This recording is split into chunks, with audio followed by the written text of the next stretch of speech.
Alright everyone, so that'll make a quick 5 things I like and followed by the 5 things I dislike about this car. So for the first thing is I would say just this engine and this whole powertrain, right? So the B58 paired up with the ZF, I did want to go for the manual, but the way that this car upshifts, downshifts, like the way it makes power, there's practically no turbo lag at all. And the fact that I'm basically able to get similar gas mileage to my Mark 7 GLI, which is pretty insane, right? So I basically drive, I can get about 450 to 550 kilometers in a tank, and that costs me about 55 to 60 bucks depending on the gas prices. And that's pretty good for what it is, right? It's a performance car. I've heard that when you tune it, it gets pretty bad. And I guess the next thing I like about this car is just the interior. So not just the color. So the color is the main thing. The red interior just pops. And the next thing is just the fit and finish, right? Like it's all really good materials, and it's not just the fact it's good materials, it's the choice of materials, right? So there's a lot of different trim pieces, and if you touch anything, there's practically like no squeaks, rattles, anything. It's really nice. This is why you pay $50,000 for a car. I learned that the hard way.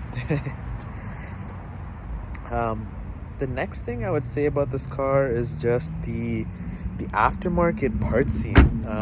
So I thought, Volkswagen being MQB, it was really good, but this was pretty good too. Most of these parts, like I have the front grille in order, the mirrors and the antenna, they're actually from an F30. So all that stuff you can get, the downpipe, all that stuff is pretty similar to the 340i. And honestly, I thought parts were going to be pretty expensive, but it's actually not that bad. Like if anything, it's the same as Volkswagen or cheaper. I'm talking about just like aftermarket parts, of course. And I guess the fourth thing I really like about this car is just the tunability of it, right? Like, so obviously, like for Volkswagen, you can either go for warranty, save something like JB4 or New Speed, and then you can get, flash tunes like APR, EQT. EQT is probably like the most customizable. But even to then, you have Boot Mod 3, which you can literally customize your burbles, customize your sport mode, how that activates. Another thing I'm looking at is xDelete, where you can literally make your car rear-wheel drive for $200, which is pretty hard to say no to, which I do plan on getting eventually.